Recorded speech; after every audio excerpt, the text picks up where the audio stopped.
ஐயா எங்கேயா இருக்க? அம்மா உன்னை தேடிட்டு இருக்கிற சாமி, இங்க வந்துறியா? ஆண்டி ஆண்டி அழுவாதீங்க, கண்ணை தொடங்க. அம்மாவை ஏன்பா ஆட்டிக்கிற? அவளை குண்டாவாயிட்டேன். ஆண்டி நான் உங்க பையன் இல்ல. நீ யாரியா? நாங்க யாருன்னு சொன்னா லபோ திபோ கத்தக்கூடாது. ஏன்னா நாங்க உங்க பையனை கடத்திட்டோம். ஐயா ஏங்க நம்ம புள்ளைய கடத்திட்டாங்க. என்ன பண்ணுகிறாய் இவன்? ஆண்டி ஆண்டி கத்தக்கூடாது சொன்னல. அமைதி அமைதி. யாரா நீங்க? எங்கடா இருக்கீங்க? நாங்க யாரு? எங்க ஆதார கார்டு அட்ரஸ் ப்ரூஃப்லாம் வாட்ஸ்அப்ல அனுப்பி விடுவா. ஏய் நீ மட்டும் என் கையில மாட்டுன கண்டந்துண்டமா வெட்டிடுவேன். ஐய உன் புள்ளதான் அரலூசு நினைச்ச, நீ முழுசா இருப்ப போல. ஏய் நீ போன் ஆண்டி கிட்ட குறா சோம்பு அப்படி தலையா. குடுங்க ஐயா. ஐயா என் புள்ளைய விட்டுடுங்க ஐயா. ஆண்டி ஏற்கனவே கோழி அறுத்து குண்டாங்குள்ள போட்டா மாதிரி கார் டிக்கிக்குள்ள உங்க பையன் டப டப டபன்னு அடிச்சுன்னு இருக்கிறான்.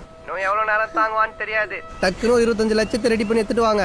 ஐயா 25 லட்சம் என்ன 50 லட்சம் வேணாலும் கொடுத்துறேன், என் புள்ளைய விட்டுடு சாமி. இதுதான் தாய் பாசம்ன்றது. ஆண்டி அந்த 50 லட்சத்தை நீங்க ரெடி பண்ணி வைங்க, எங்க எடுத்துட்டு வரணும்ன்றதை மட்டும் நாங்க சொல்றோம்.